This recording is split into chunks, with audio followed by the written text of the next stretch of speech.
ಕ್ರಿಸ್ತರಲ್ಲಿ ಪ್ರೀತಿಯ ಸಹೋದರ ಸಹೋದರಿಯರೇ, ಹೊಸ ವರ್ಷದ ಶುಭಾಶಯಗಳು. ಕ್ರಿಸ್ಮಸ್ ಸಮಯದ ಈ ದಿನಗಳಲ್ಲಿ ನಮ್ಮ ಗಮನ ಯೇಸು ಸ್ವಾಮಿಯ ಮೇಲೆ ಇತ್ತು. ಆದರೆ ಇಂದು ನಮ್ಮ ಗಮನ ಯೇಸು ಸ್ವಾಮಿಯಿಂದ ತಿರುಗಿ ಮಾತೆ ಮರಿಯಮ್ಮನವರ ಕಡೆ ಚಲಿಸುತ್ತಿದೆ. ಆದರೆ ಮಾತೆ ಮರಿಯಮ್ಮನವರ ಈ ಹಬ್ಬವು ಯೇಸು ಸ್ವಾಮಿಯನ್ನ ಸಂಪೂರ್ಣವಾಗಿ ಅರ್ಥ ಮಾಡಿಕೊಳ್ಳಲು ನಮಗೆ ಸಹಾಯ ನೀಡುತ್ತದೆ.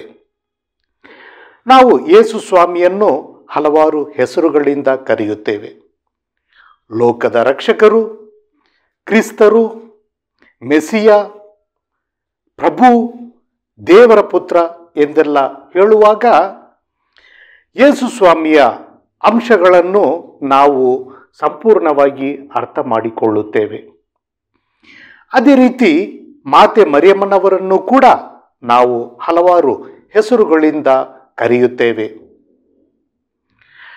ಲೋಕದ ರಕ್ಷಕರ ತಾಯಿ, ದೇವರ ತಾಯಿ, ಸ್ವರ್ಗದ ರಾಣಿ, ಉದಯಕಾಲದ ನಕ್ಷತ್ರ, ದಾವೀದನ ಒಡಂಬಡಿಕೆ ಎಂದು ಹಲವಾರು ಹೆಸರುಗಳಿಂದ ಕರೆಯುವಾಗ ನಾವು ಮಾತೆ ಮರಿಯಮ್ಮನವರನ್ನು ಮಾತ್ರ ಧ್ಯಾನಿಸದೆ ಅದಕ್ಕಿಂತ ಹೆಚ್ಚಾಗಿ ಯಾವ ರೀತಿ ಯೇಸು ಸ್ವಾಮಿ ಮಾತೆ ಮರಿಯಮ್ಮನವರ ಮುಖಾಂತರ ತಮ್ಮ ಆಶೀರ್ವಾದಗಳನ್ನು ನಮ್ಮ ಮೇಲೆ ಸುರಿಸುತ್ತಾರೆ ಎಂದು ನಾವು ನಂಬುತ್ತೇವೆ. ಇಂದು ನಾವೆಲ್ಲರೂ ದೇವತಾಯಿಯ ಹಬ್ಬವನ್ನು ಆಚರಿಸುತ್ತೇವೆ. ಇದಕ್ಕೆ ಒಂದು ಇತಿಹಾಸವಿದೆ. 5ನೆಯ ಶತಮಾನದಲ್ಲಿ ಕಾನ್ಸ್ಟಾಂಟಿನೋಪಲ್ ನಗರದ ಮಹಾ ಧರ್ಮಾಧ್ಯಕ್ಷರಾದ ನೆಸ್ತೋರಿಯುಸ್ ಎಂಬವರು ಒಂದು ತಪ್ಪು ಧರ್ಮ ಪ್ರಚಾರವನ್ನ ಮಾಡಿದರು. ದೇವರ ತಾಯಿ ಎಂದು ಮಾತೆ ಮರಿಯಮ್ಮನವರನ್ನ ಕರೆಯಬಾರದು ಎಂದು ತಮ್ಮ ಭಕ್ತಾದಿಗಳಿಗೆ ಹೇಳಿದರು. ಏಕೆಂದರೆ ಮಾತೆ ಮರಿಯಮ್ಮನವರು ಜನ್ಮವಿತ್ತದ್ದು ಸಾಧಾರಣ ಒಂದು ಮಗುವಿಗೆ, ಅದು ದೇವರಾಗಿಲ್ಲ ಅಂತ ಹೇಳಿದರು. ಆದರೆ ಭಕ್ತಾದಿಗಳು ಅದಕ್ಕೆ ಒಪ್ಪಲಿಲ್ಲ.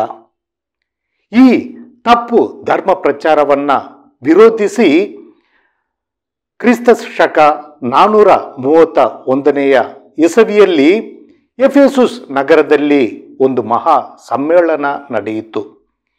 ಈ ಸಮ್ಮೇಳನದಲ್ಲಿ ನೆಸ್ತೋರಿಯುಸ್ ಅವರ ಧರ್ಮ ಪ್ರಚಾರವನ್ನ ಖಂಡಿಸಿ ನಿಜವಾಗಲೂ ಮಾತೆ ಮರಿಯಮ್ಮನವರು ದೇವರ ತಾಯಿಯಾಗಿದ್ದಾರೆ, ಆದುದರಿಂದ ಅವರಿಗೆ ಜನಿಸಿದ ಯೇಸು ಸ್ವಾಮಿ ಕೂಡ ದೇವರಾಗಿದ್ದಾರೆ ಎಂದು ನಿರೂಪಿಸಿತ್ತು. ಅಂದಿನಿಂದ ಹಲವಾರು ದೇವಾಲಯಗಳು ಮಾತೆ ಮರಿಯಮ್ಮನವರ ಹೆಸರಿನಲ್ಲಿ ಕಟ್ಟಲ್ಪಟ್ಟವು ಮತ್ತು ಮಾತೆ ಮರಿಯಮ್ಮನವರ ಈ ಹಬ್ಬವನ್ನ ಅಂದಿನಿಂದ ಆಚರಿಸುವ ಪದ್ಧತಿ ಧರ್ಮಸಭೆಯಲ್ಲಿ ಜರುಗಿತ್ತು.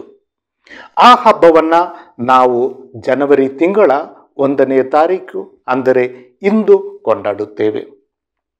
ಈ ಹಬ್ಬ ನಮಗೆ ಏನನ್ನ ಸೂಚಿಸುತ್ತದೆ, ಯಾವ ಸಂದೇಶವನ್ನ ನಮಗೆ ನೀಡುತ್ತದೆ ಅಂತ ನೋಡಿದರೆ, 2000 ವರ್ಷಗಳ ಹಿಂದೆ ಹಲವಾರು ಸ್ತ್ರೀಯರು ಇಸ್ರಾಯೇಲ್ ದೇಶದಲ್ಲಿ ನಾನು ಲೋಕ ರಕ್ಷಕರ ತಾಯಿಯಾಗಬೇಕು ಎಂದು ಭಾವಿಸಿದರು, ಬಯಸಿದರು, ಅದಕ್ಕಾಗಿ ಪ್ರಾರ್ಥನೆ ಮಾಡುತ್ತಿದ್ದರು. ಆದರೆ ಆ ಅವಕಾಶ ಸಿಕ್ಕಿದ್ದು ಮಾತೆ ಮರಿಯಮ್ಮನವರಿಗೆ ಮಾತ್ರ. ನಾವು ಸಹ ನಮ್ಮ ಜೀವನದಲ್ಲಿ ನಾನು ಯೇಸು ಸ್ವಾಮಿಯ ತಾಯಿಯಾಗಬೇಕು ಎಂದು ಬಯಸುತ್ತೇವೆ.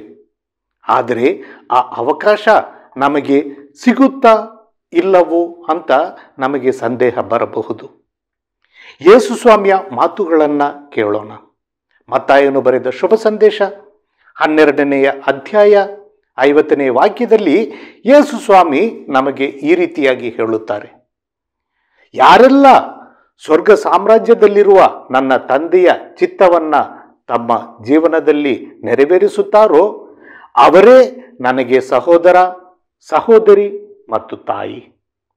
ಆದುದರಿಂದ ನಾವು ಯಾವಾಗ ದೇವರ ಚಿತ್ತವನ್ನ ನಮ್ಮದಾಗಿಸಿಕೊಂಡು ನಮ್ಮ ಜೀವನದಲ್ಲಿ ಅಳವಡಿಸಿಕೊಳ್ಳುತ್ತೇವೆಯೋ ಆವಾಗ ನಾವು ಸಹ ಯೇಸು ಸ್ವಾಮಿಯ ತಾಯಿಯಾಗಲು ಸಾಧ್ಯ. ಮಾತೆ ಮರಿಯಮ್ಮನವರು ಎಲಿಜಬೆತಳನ್ನು ಭೇಟಿ ನೀಡಿದಾಗ ಎಲಿಜಬೆತಳು ಮಾತೆ ಮರಿಯಮ್ಮನವರ ಬಗ್ಗೆ ಈ ರೀತಿಯಾಗಿ ಹೇಳಿದರು: ದೇವರ ವಾಗ್ದಾನಗಳು ತನ್ನ ಜೀವನದಲ್ಲಿ ಪರಿಪೂರ್ಣಗೊಳ್ಳುವುದು ಎಂದು ವಿಶ್ವಾಸಿಸಿದ ನೀನು ಧನ್ಯಳು ಅಂತ ಹೊಗಳಿದಾಗ ಮಾತೆ ಮರಿಯಮ್ಮನವರು ನಿಜವಾಗಿಯೂ ದೇವರ ತಾಯಿಯಾದರು. ಆದುದರಿಂದ ಯಾವಾಗ ನಾವು ದೇವರ ವಾಕ್ಯವನ್ನು ಆಲಿಸಿ ಮಾತೆ ಮರಿಯಮ್ಮನವರ ಹಾಗೆ ಅದನ್ನು ಧ್ಯಾನಿಸಿ ನಮ್ಮ ಜೀವನದಲ್ಲಿ ಅಳವಡಿಸಿಕೊಳ್ಳುತ್ತೇವೆಯೋ ಆವಾಗ ನಾವು ಸಹ ಯೇಸು ಸ್ವಾಮಿಯ ತಾಯಿಯಾಗುತ್ತೇವೆ. ಯಾವ ರೀತಿ ಮಾತೆ ಮರಿಯಮ್ಮನವರು ದೇವರ ಚಿತ್ತದ ಮೇಲೆ ಅಚಲವಾದ ಭರವಸೆಯನ್ನು ಇಟ್ಟು, ಇಗೋ ನಾನು ದೇವರ ದಾಸಿ, ನಿಮ್ಮ ಚಿತ್ತದ ಪ್ರಕಾರ ನನಗಾಗಲಿ ಎಂದು ನಾವು ಸಹ ವಿಶ್ವಾಸಿಸುತ್ತೇವೆಯೋ, ನಾವು ಸಹ ದೇವರ ಚಿತ್ತಕ್ಕೆ ಮಣಿಯುತ್ತೇವೆಯೋ ಆವಾಗ ನಾವು ಸಹ ಯೇಸು ಸ್ವಾಮಿಗೆ ಜನ್ಮ ಕೊಡುವ ಮಾನವರಾಗುತ್ತೇವೆ. ಆದುದರಿಂದ ಈ ಹಬ್ಬವನ್ನು ಆಚರಿಸುವಾಗ ನಾವು ಆಚರಿಸುವ ಹಲವಾರು ಹಬ್ಬಗಳಲ್ಲಿ ಒಂದು ಹಬ್ಬ ಇದು ಅಂತ ನಾವು ಪರಿಗಣಿಸಿ ಕಾಟಾಚಾರಕ್ಕೆ ಏನೋ ನಾವು ಬಲಿಪೂಜೆಗೆ ಹೋಗಿ ಆಡಂಬರವಾದ ಬಟ್ಟೆಗಳನ್ನು ಉಟ್ಟು ಒಳ್ಳೆಯ ಊಟವನ್ನು ಮಾಡಿದರೆ ಅದು ನಮ್ಮ ಜೀವನದಲ್ಲಿ ಯಾವ ಪ್ರತಿಫಲವನ್ನು ನೀಡುವುದಿಲ್ಲ. ಮಾತೆ ಮರಿಯಮ್ಮನವರು ನಮಗೆಲ್ಲರಿಗೂ ಉದಾಹರಣೆಯಾಗಿದ್ದಾರೆ. ಆದುದರಿಂದ ಮಾತೆ ಮರಿಯಮ್ಮನವರ ಕರಗಳಿಂದ ನಾವು ದೇವರ ಆಶೀರ್ವಾದಗಳನ್ನು ಪಡೆದು ಈ ಹೊಸ ವರ್ಷದಲ್ಲಿ ದೇವರ ಮಕ್ಕಳಾಗಲು ಪ್ರಯತ್ನ ಮಾಡೋಣ. ಆಮೆನ್.